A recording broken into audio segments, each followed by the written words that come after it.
should know Joy's story because she is an example of what's possible. She left a mark that will be felt for generations. She let her actions speak for themselves. She didn't need to speak to bring attention to herself. She was a visionary. She could see things that, quite honestly, we didn't see. She was quiet but fierce, selfless. She was a servant leader. Joy is special. Her legacy reverberates throughout the campus.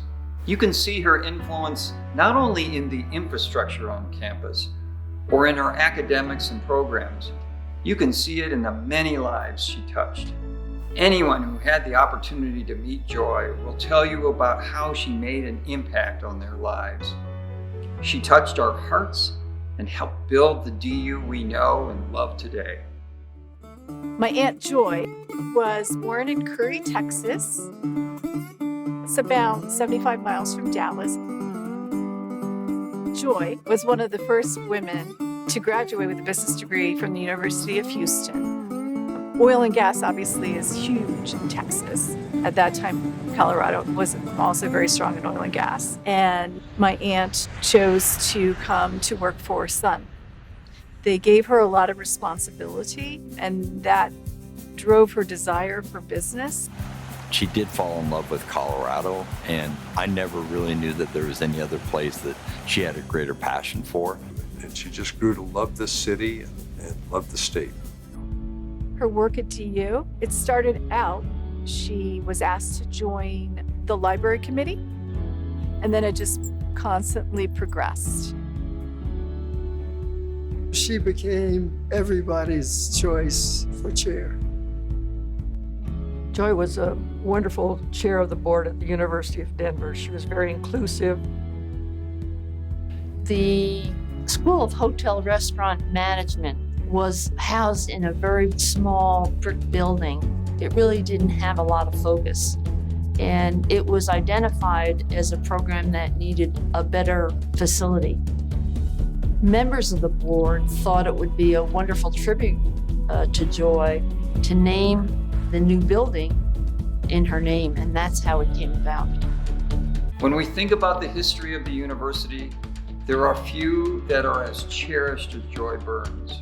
Her visionary belief in the future of our great institution, her encouragement of faculty, staff, and leadership, her philanthropic support from one end of the campus to the other. Joy is everywhere.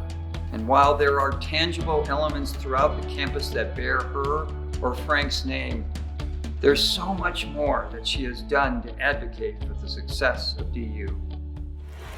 Joy really knew the importance of sport in raising young people. At the time, there was a lot of resistance to advancing women's sport. The Sportswomen of Colorado was launched in 1975 as a special project under the YWCA. The role of the organization was really just to promote girls and women's sports and highlight girls and women throughout the state of Colorado who really excelled in their sports. And so she served as the president for a very long time. She understood the difference that this would make. It was really revolutionized, and she was really a pioneer.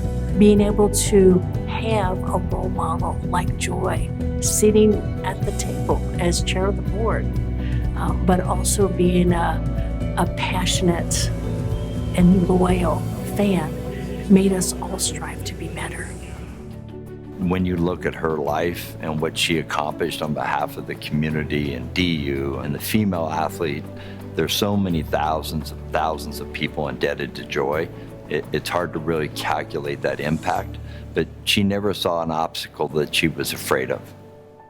Joy made DU a better university, a better community. Thank you, Joy. It certainly has been very special to me. It always will be. I will treasure every moment that I've spent on behalf of DU.